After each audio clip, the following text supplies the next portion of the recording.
বন্ধুরা শুভ বিকাল। তোমরা সবাই নিশ্চয়ই খুব ভালো আছো। তোমাদের সবাইকে একরাশ প্রীতি ও স্বাধীনতা দিবসের শুভেচ্ছা জানিয়ে আমি আশিক শুরু করছি এনটিভির নিয়মিত আয়োজন এবং তোমাদের সবার প্রিয় অনুষ্ঠান প্রাণ মিল্ক ক্যান্ডি কুইজ শো। জানার আছে বলার আছে। শুরুতেই তোমাদেরকে জানিয়ে দিচ্ছি 25শে মার্চ সম্পর্কে কিছু তথ্য। আগামীকাল ভয়াল 25 মার্চ। বাঙালির ইতিহাসে 25 মার্চ দিবাগত রাত চিহ্নিত হয়ে আছে বর্বর স্মারক কালরাত হিসেবে। 1971 সালের এই রাতে নিরপরাধ নিরস্ত্র ঘুমন্ত বাঙালির উপর ভারী অস্ত্রে সজ্জিত পাকিস্তানি হানাদার বাহিনী ঝাঁপিয়ে পড়েছিল পৈশাচিক হত্যার উল্লাসে। পৃথিবীর ইতিহাসে ভয়ালতম গণহত্যা সংঘটিত হয়েছিল বাংলাদেশে। এই গণহত্যা আজও বিশ্ব বিবেকের কাছে মানবতার লঙ্ঘন ও বর্বরতার ঘৃণ্যতম দৃষ্টান্ত হয়ে আছে। অপারেশন সার্চলাইট নামের এই গণহত্যাযজ্ঞ শুরু হয়েছিল 25 মার্চ রাতে ঢাকা ও দেশের বিভিন্ন শহরে, যার ধারাবাহিকতা চলতে থাকে মুক্তিযুদ্ধের টানা 9 মাস ধরে। বন্ধুরা, আজকে আমাদের স্টুডিওতে উপস্থিত আছেন অভিনেতা ও নাট্য নির্দেশক তপন হাফিজ। ভাইয়া কেমন আছেন? ভালো আছি। আপনাকে খুব খুব ভালো লাগছে। আশা করছি পুরো অনুষ্ঠান জুড়ে আমরা গল্পে মেতে থাকবো। নিশ্চয়ই। ভাইয়া, মহিলা সমিতি মঞ্চে চলছে ভাঙাগড়া নাট্য উৎসব, কেমন চলছে? খুব ভালো চলছে এবং আমাদের খুবই ভালো লাগছে। এই যে নাট্য উৎসব, দীর্ঘদিন পর আমাদের মহিলা সমিতি আমরা ফিরে পেলাম। ভাঙাগড়া নাট্য উৎসব কেন? ভাঙাগড়া নাট্য উৎসব এই কারণে যে একটি নতুন জিনিসকে গড়তে হলে ভাঙতে হয়, আর ভাঙার পরে সেটা গড়ে ওঠে। তো মহিলা সমিতি আজ থেকে প্রায় 6 বছর আগে ভাঙা হয়েছিল নতুন করে গড়বার জন্যে। তো সেই গড়ার মধ্যে দিয়ে আবার ভাঙাগড়া নাট্য উৎসবের উদ্বোধন হলো এবং মাসব্যাপী নাট্য উৎসব চলছে। নতুনভাবে আমরা পেলাম মহিলা সমিতি মঞ্চে।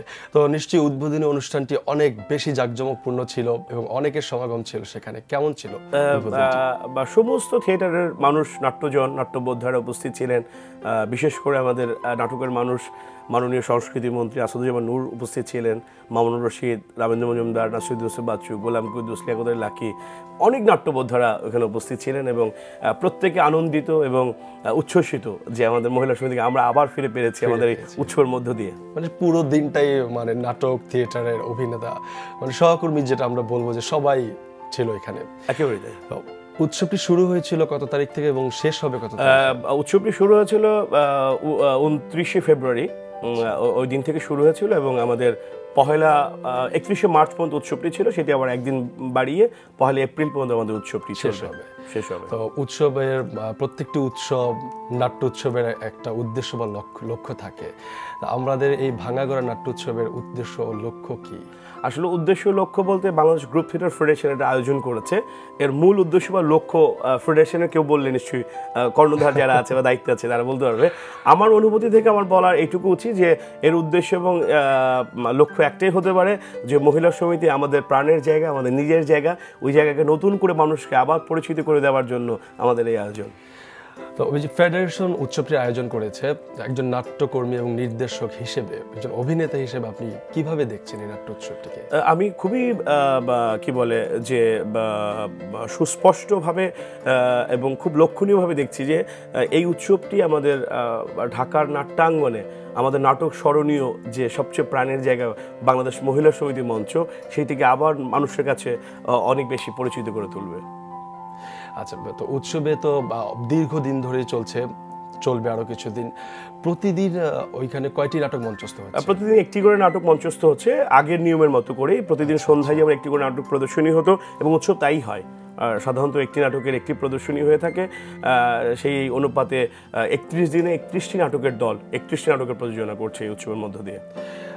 আমরা যদি ফিরে যাই মহিলা সমিতি যখন ভাঙা হচ্ছিল সেই সময়টাতে, আর যদি ফিরে আসি এই সময়টাতে যে মহিলা সমিতিকে আবার নতুনভাবে পেলেন, মিলন মেলা যখন আগে ছিল এখনকার মিলন মেলা, দুটোর মধ্যে কি পার্থক্য পাচ্ছেন? প্রাণ কি আরো বেশি হচ্ছে নাকি? আসলে পার্থক্য তো থাকবেই, মানে ইতিহাস এবং বর্তমান এর মধ্যে পার্থক্য থাকে বলেই ওইটা ইতিহাস আর এটা বর্তমান, এইটুকু পার্থক্য তো নিশ্চয়ই আছে। কিন্তু দুটির স্বাদ দুই রকম।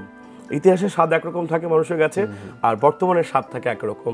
এখন মহিলা সমিতি খুব আধুনিক, খুবই আধুনিক যন্ত্রপাতি, একুস্টিক সব কিছু দিয়ে তৈরি হয়েছে। আগের যে মহিলা সমিতি ছিল যে ছাদ থেকে খসে পড়তো, ওর মধ্যে আমরা অভিনয় করতাম, উইংসের পর্দা থাকতো না, খুবই সীমিত লাইট দিয়ে খুব সীমিত ভাঙা চেয়ার ছিল দর্শকদের জন্য বসতো। এখন সেটার একটা স্বাদ বদলে আছে। কিন্তু সেই সময়ের বারান্দায় বসার যে আনন্দ, বারান্দায় বসে যে আমাদের আড্ডা, থিয়েটার আড্ডা, সেইটার খুব অনুভব করছি যাচ্ছি, আমরা প্রত্যেকে যারাই যাচ্ছি মহিলা সমিতি আমরা বলা বলি করছিলাম যে আমরা কোথায় বসবো, মানে সারাদিন যে সিঁড়ির মধ্যে বসে থাকতাম সেই সিঁড়িটাই তো নাই, সেই জায়গাটা আবার আড্ডা ফিরবো, একটা ফোন নিয়ে আসি। নিশ্চয়ই। হ্যালো বন্ধু, হ্যালো ভাই, আমি মোহাম্মদ। কোন ক্লাসে পড়ছো আর কোন বিভাগ থেকে প্রশ্ন করব? আমি ক্লাস 5 পড়ি এবং আমার পছন্দের খেলার মাঠ।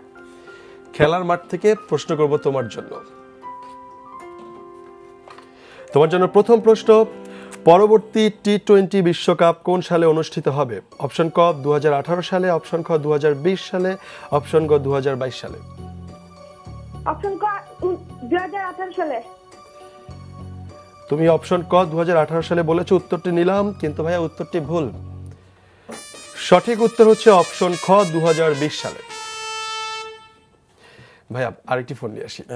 হ্যালো বন্ধু, ভাই আমি শুভ, কোন ক্লাসে পড়ছো আর কোন বিভাগ থেকে প্রশ্ন করব? ক্লাস 7 খেলার মাঠ।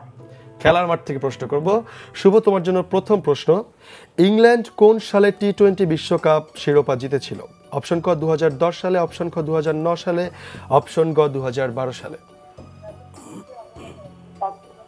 অপশন গ 2010 সালে। অপশন ক 2010 সালে, তোমার উত্তরটি নিলাম, উত্তর একদম সঠিক হয়েছে।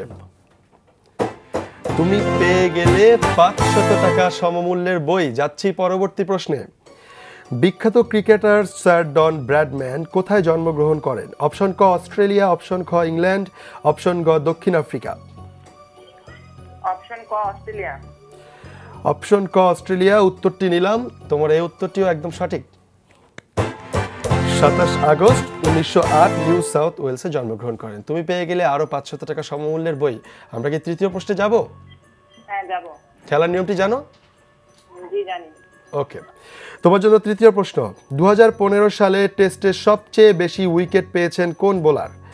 অপশন ক স্টুয়ার্ট ব্রড, অপশন খ কিমার রোচ, অপশন গ ডেল স্টেইন।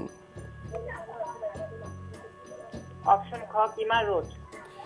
তুমি বলেছো অপশন খ কিমার রোচ, উত্তরটি নিলাম, কিন্তু ভাইয়া উত্তরটি ভুল। সঠিক উত্তর হচ্ছে অপশন ক স্টুয়ার্ট ব্রড। ইংল্যান্ডের এই ফার্স্ট বোলার 44টি উইকেট পেয়েছেন 2015 সালে। ভাইয়া কথা হচ্ছিল মহিলা সমিতি নিয়ে, যে সেই আড্ডার স্থানটি আপনারা কোথায় বসবেন।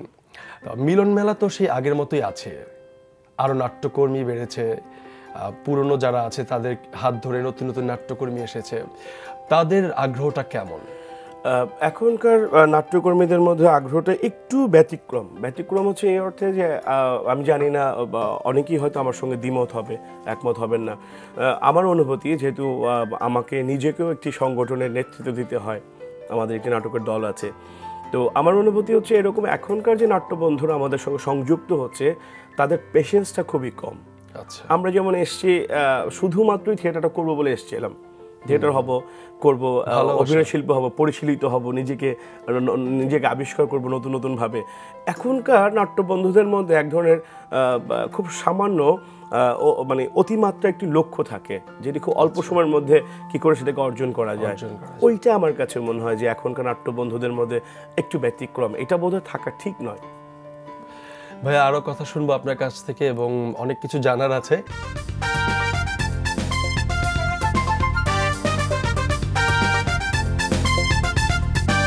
তোমাদের সবার প্রিয় অনুষ্ঠান প্রাণ মিল্ক ক্যান্ডি কুইজ শো, জানার আছে বলার আছে।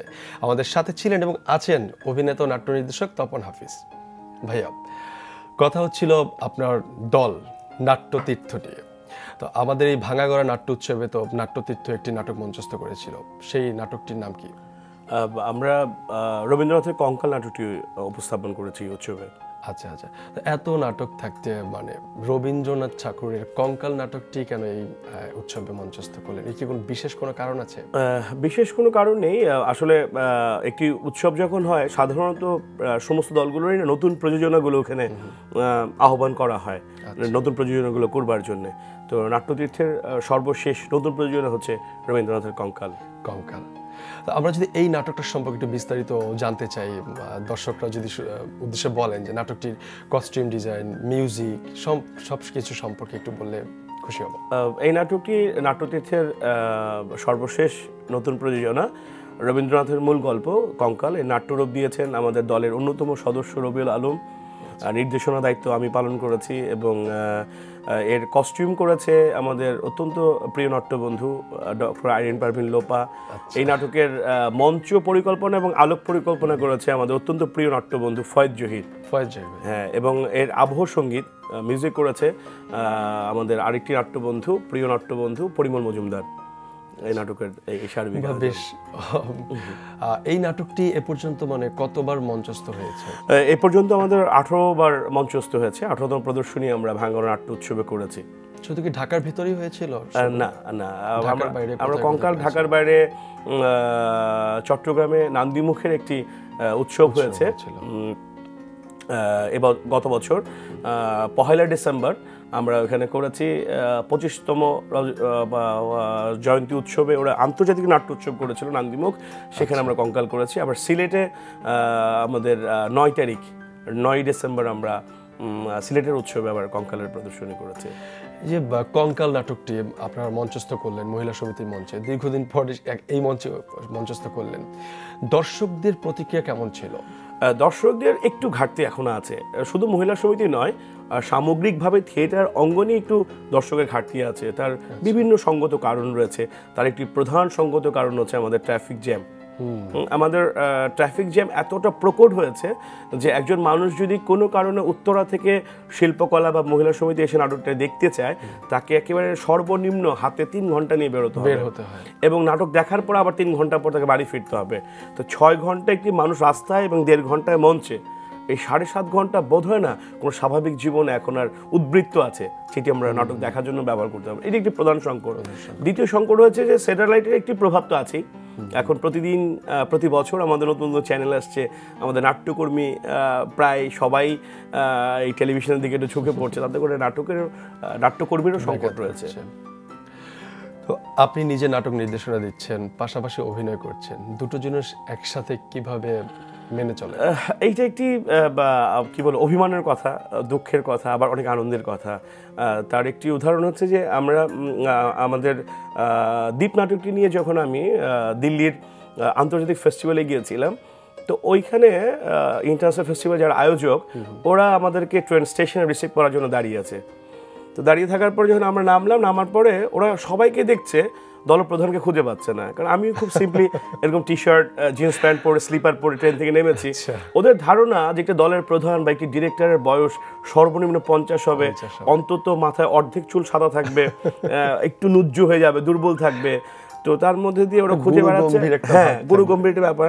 তার মধ্যে যখন ওরা আমার দলের ছেলে মেয়েকে জিজ্ঞেস করছে, বলছে উনিই তো আমাদের ডিরেক্টর, উনি তো প্রধান দলের। তারপর ওরা দেখি একটু ওরা হুচট খেয়েছে, খাওয়ার পর আমার সাথে হাতটাত মিলিয়ে পরে নিয়ে গেছে। যার পর দেখছি যে যখন আমি মানে শোর দিন যখন শো করব, তখন সেট আমি লাগাচ্ছি, লাইটের অ্যাডজাস্ট আমিই করছি, মিউজিক আমিই দেখিয়ে দিচ্ছি, আমি নিজেও হাতে সেট ধরছি, আমি উপরে উঠছি, আবার আমি সেন্ট্রাল রোল অভিনয় করছি, আবার আমি ডিরেকশন দিয়েছি। পরক্ষণে যখন আমরা শো শেষ করবো বাউ করেছি, তখন ওরা আমাদেরকে মানে গ্ল্যাডলি ক্ল্যাপ করে তখন ওরা ওদের ইয়েতে বলেছে যে এই হচ্ছে মানে প্রপার থিয়েটার, যে একজন নাট্যকর্মী সে অভিনয় করবে, সে ডিরেকশন দেবে, সে মিউজিক করবে, সে লাইট করবে, তবেই তো সে নাট্যকর্মী। এখানটাতেই শুধু অভিনেতা নাট্যকর্মীর মধ্যে ব্যাপক পার্থক্যটা রয়েছে। ভাই আরো কথা হবে, একটা ফোন নিয়ে আসি। নিশ্চয়ই। হ্যালো বন্ধু, হ্যালো, কি নাম, আমি সোনালি। কোন ক্লাসে পড়ছো আর কোন বিভাগ থেকে প্রশ্ন করব? সোনালি ভাইয়া 6। কোন বিভাগ থেকে প্রশ্ন করব? ভাইয়া জানা অজানা। জানা অজানা থেকে সোনালি তোমার জন্য প্রথম প্রশ্ন। চীনের দুঃখ বলে পরিচিত হোয়াং হো নদীর উৎপত্তিস্থল কোথায়? অপশন ক হিমালয়, অপশন খ ব্ল্যাক ফরেস্ট, অপশন গ কুনলুন পর্বত। ভাইয়া খ ব্ল্যাক ফরেস্ট।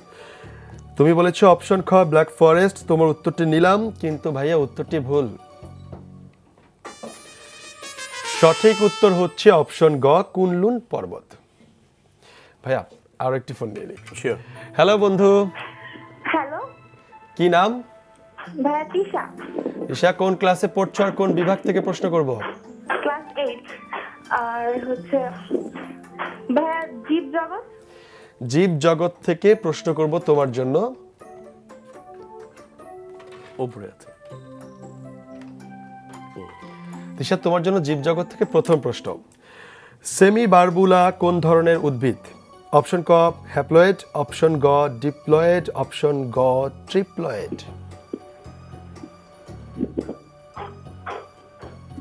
বলো।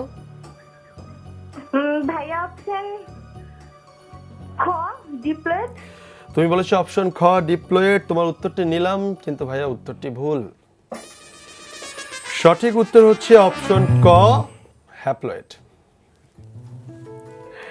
ভাইয়া, কথা হচ্ছিল যে অভিনয় এবং নির্দেশনা দুটোকে কিভাবে মেনটেন করে চলেন? কঠিন, কাজটি খুব কঠিন। একজন নির্দেশক যখন অভিনয় করে তখন নির্দেশনার অনেক ঘাটতি দেখা দেয়। আবার একজন অভিনেতা যখন নির্দেশনা দেয় একইভাবে নির্দেশনার ঘাটতি দেখা দেয়। কারণ আমি যখন অভিনয় করছি ঠিক আমার জায়গাটাই আমি নির্দেশকের জায়গা থেকে দেখতে পারছি না। আবার আমি যখন নির্দেশনা দিচ্ছি আমার অভিনয়টা আমি নির্দেশকের জায়গা থেকে দেখতে পাচ্ছি না।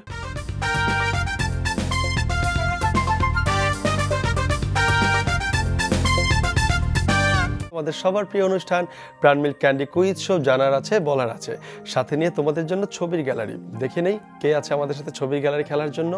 হ্যালো বন্ধু। আমি প্রীতম। কোন ক্লাসে পড়ছো? ক্লাস 5। ঠিক আছে, ছবিটি দেখে নাও আর ঝটপট আমার প্রশ্নের অ্যান্সার দিয়ে দাও। ইনি এবারে টি-20 বিশ্বকাপে শ্রীলঙ্কার অধিনায়কের দায়িত্ব পালন করেছেন, তার নাম বলো। অপশন ক অ্যাঞ্জেলা ম্যাথুজ, অপশন খ লাহিরু থিরিমান্নে, অপশন গ দিনেশ চান্দিমাল।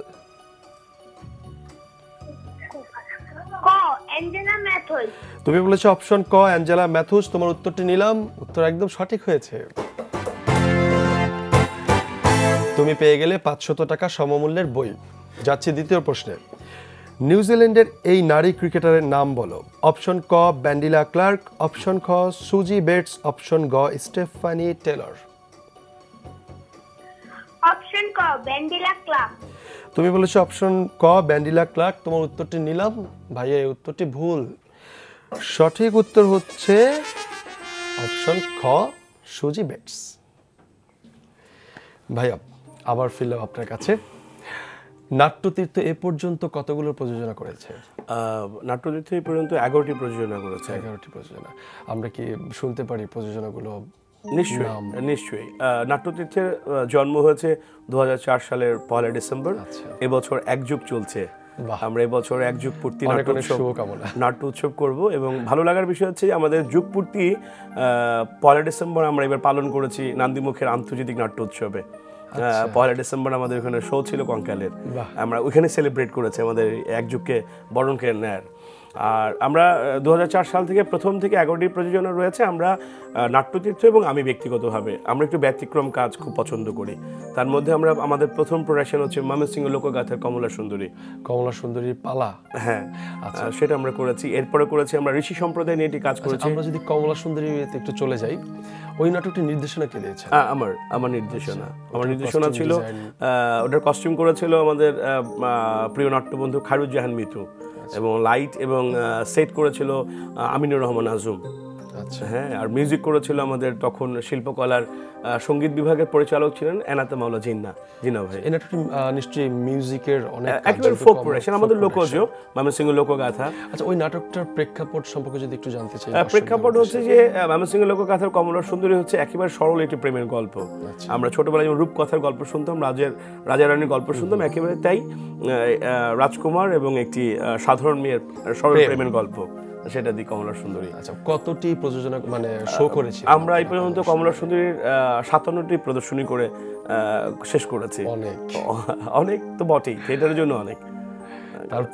তারপরে দ্বিতীয় প্রয়োজনে আমরা এসেছি ঋষি সম্প্রদায় নিয়ে ঋষি কাব্য করেছি। ঋষি কাব্য, হ্যাঁ, ঋষি বলতে আমাদের দেশের মানুষ সাধারণত বোঝে মনীষী ঋষি বা জোতা সেলাই করে সেই ওদেরকে ঋষি বুঝে থাকে, আসলে তা নয়। ঋষি সম্প্রদায় হচ্ছে যে আমাদের গবাদি পশু মরে গেলে এই পশুর চামড়া তুলে নেয় এবং এটাকে ফেলে দেওয়ার যে দায়িত্ব পালন করতো ঋষি সম্প্রদায় ছিল, সেটা প্রায় বিলীনের পথে। সেই তাগিদে আমরা ঋষি সম্প্রদায় নিয়ে ঋষি কাব্য করেছিলাম। তারপর আমরা করেছিলাম উৎপল দত্তের দ্বীপ, যেটির আগামী 26শে মার্চ মহান স্বাধীনতা দিবসে 71তম প্রদর্শনী হবে আমাদের স্টুডিও থিয়েটার হলে, যেটা নিয়ে আপনারা দেশের বাইরে যে বললাম যে আন্তর্জাতিক উৎসবে আমরা বেস্ট অ্যাওয়ার্ড নিয়ে এসেছিলাম 128টি দলের মাঝখান থেকে এই দ্বীপ নিয়ে। তার 71তম প্রদর্শনী আমাদের জন্য ব্যক্তিগত হবে। এরপরে আমরা আমাদের চলন বিল, আমাদের সেই ঐতিহাসিক একটি চলন বিল আর ছিল, এখন আর নেই ইতিহাসের পাতায়, যেটি সামুদ্রিক আকার ধারণ করত। সেই চলন বিলের বুক চিরে এখন গাড়ি চলে। কিন্তু আমরা কেন ওই যেমন এখন জলবায়ু নিয়ে এত সংকট হচ্ছে, কারণ কি, যে পৃথিবীর সমস্ত কিছু তৈরি ভারসাম্যের কারণে, তার ধ্বংস করলে ভারসাম্যহীনতায় ভুগবো, তার একটি কারণ হচ্ছে চলন বিল। সেই তাগিদে আমরা চলন বিল নিয়ে একটি প্রোডাকশন করেছিলাম, চলন বিল। ওটাও কি আপনার নির্দেশ? ওই আমার নির্দেশনায়। তারপরে পরক্ষণে আমাদের খুব তাগিদ হলো যে আমাদের দেশের মুক্তিযুদ্ধের ইতিহাস নিয়ে সাধারণত যে সমস্ত নাটক হয়ে থাকে, সবাই আমাদের পুরুষ মুক্তিযোদ্ধাদের নিয়ে খুব বেশি ভাবেন। কিন্তু আমাদের যে 2 লক্ষ মায়ের সম্ভ্রম হারিয়েছি সেই স্বাধীনতার মাসে, সেই মা বোনদের নিয়ে তো কেউ ভাবছি না বা গল্প করছে না, খুবই কম করছি না তা নয়, খুবই কম। সেই তাগিদ থেকে আমরা একটি মঞ্চে নাটক এনেছিলাম ফাগুন শেষে, যেটি আমাদের বীরাঙ্গনাদের উপর গল্পটি নির্ভর করা। রচনায় ছিলেন সাধনা আহমেদ, আমাদের অত্যন্ত প্রিয় নাট্যবন্ধু। সাধনা আহমেদ এটা রচনা করেছে এবং নির্দেশনা আমি দিয়েছিলাম। এবং এই নাটকটিতে আমি প্রথমবারের মতো মঞ্চে ডিজিটাল প্রজেক্টর ব্যবহার করেছি, যেখানে কিছু ফুটেজ যুদ্ধে দেখাতে হয়েছে। এবং আমি খুবই আনন্দিত একটি জায়গায়, ওই নাটকে শুরু করেছিলাম জাতীয় সঙ্গীত দিয়ে, যেমন সিনেমা হলে হয়ে থাকে, প্রথমে জাতীয় সঙ্গীত বাজে তারপর দাঁড়িয়ে যায়। আমার খুব ইচ্ছা ছিল যে একটি নাটকে যদি কোনো সুযোগ আসে, আসলে অযথাত ব্যবহার করা যায় না নাটকের সাথে সম্পৃক্ত না হলে। যেহেতু মুক্তিযুদ্ধের নাটক, স্বাধীনতা নাটক, আমি এই নাটকটি মুক্তিযুদ্ধের নাটক বলে আমাদের জাতীয় সঙ্গীত দিয়ে শুরু করেছি। এবং শুরুতেই যখন এটা বাজে, সব লোক দাঁড়িয়ে যায়, মানে আমার আত্মতৃপ্তিতে ভরে ওঠে মন। এরকম প্রত্যেকটি প্রযোজন আমাদের দেশের প্রতি একটা ভালোবাসা মানে সবারই কাজ করে। একেবারেই তাই। জাতীয় পতাকা মানে আমার অহংকার। একেবারেই তাই। ভাইয়া কথা হবে, একটা ফোন নিয়ে আসি। হ্যালো বন্ধু। হ্যালো, কি নাম?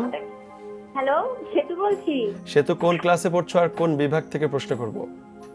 এই তো এসএসসি পরীক্ষা দিচ্ছি। আচ্ছা আচ্ছা, কোন বিভাগ থেকে প্রশ্ন করব? হ্যাঁ, ইতিহাস ঐতিহ্য। ইতিহাস ও ঐতিহ্য থেকে প্রশ্ন। তোমার পরীক্ষা কেমন হয়েছে? হ্যাঁ, ভালো হয়েছে। ঠিক আছে, তোমার জন্য প্রথম প্রশ্ন। মিশরের মমি কত সালে আবিষ্কৃত হয়? অপশন ক 1878 সালে, অপশন খ 1879 সালে, অপশন গ 1880 সালে। অপশন খ 1879 সালে। অপশন খ 1879 সালে। তোমার উত্তরটি নিলাম, উত্তর একদম সঠিক হয়েছে। যাচ্ছি দ্বিতীয় প্রশ্নে। ভারতে দ্বিতীয়বার আদমশুমারি কত সালে করা হয়? অপশন ক 1879 সালে, অপশন খ 1880 সালে, অপশন গ 1881 সালে। ভাইয়া অপশন গ 1881 সালে। অপশন গ 1881 সালে উত্তরটি নিলাম, উত্তর একদম সঠিক হয়েছে।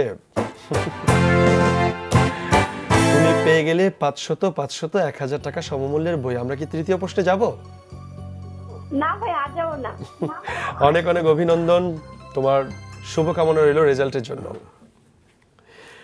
ভাইয়া, এই যে এতগুলো নাটক মঞ্চায়ন করলেন, দেশে করেছেন, দেশের বিভিন্ন অঞ্চলে করেছেন, দেশের গণ্ডি পেরিয়েও কাজ করেছেন, তো দিল্লি ছাড়া আর কোন কোন দেশে আপনারা নাটক মঞ্চায়নের জন্য গিয়েছিলেন?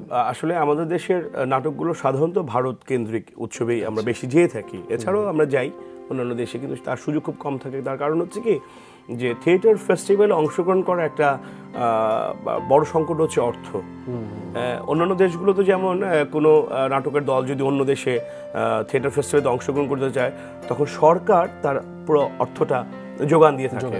কিন্তু আমাদের বেলায় কিন্তু একেবারে ব্যক্তিগতভাবে আমাদেরকে উদ্যোগ নিয়ে বন্ধুদের, নাট্য বন্ধুদের কাছ থেকে, প্লাস নাট্য পৃষ্ঠপোষকদের কাছ থেকে সাহায্য নিয়ে যেতে হয়। সেক্ষেত্রে আমরা ভারতের গণ্ডি পেরিয়ে আর একটু দূরে যেতে গেলে আমাদের অর্থের সংকটটা হয়ে যায়। তো সেই জায়গা থেকে ভারতের ত্রিপুরা, কলকাতা, উত্তরপাড়া, সমতল নাট্যমেলা, এরকম অনেক ফেস্টিভ্যালে আমরা অংশগ্রহণ করেছি। তো অনেক অনেক শুভকামনা রইল আপনার দলের প্রতি, আপনার নিজের প্রতি, অভিনয়ের প্রতি, নির্দেশনার প্রতি। আশা করি দর্শক অনেক ভালো ভালো প্রযোজনা দেখতে পাবে।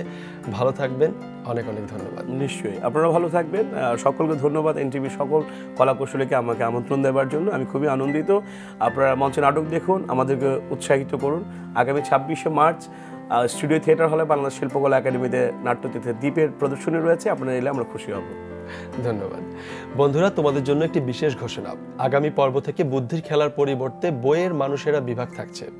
প্রিয় দর্শক শ্রোতা, বিশ্বের যে কোনো প্রান্ত থেকে যে কোনো সময় এনটিভিতে সম্প্রচারিত সংবাদ ও অন্যান্য সকল অনুষ্ঠান উপভোগ করতে লগ ইন করুন আমাদের পূর্ণাঙ্গ ওয়েব পোর্টাল www.ntvbd.com। বন্ধুরা, তোমরা সবাই ভালো থেকো, সুস্থ থেকো, আর হ্যাঁ, মন দিয়ে পড়াশোনা করবে। আবারও দেখা হবে। খোদা হাফেজ।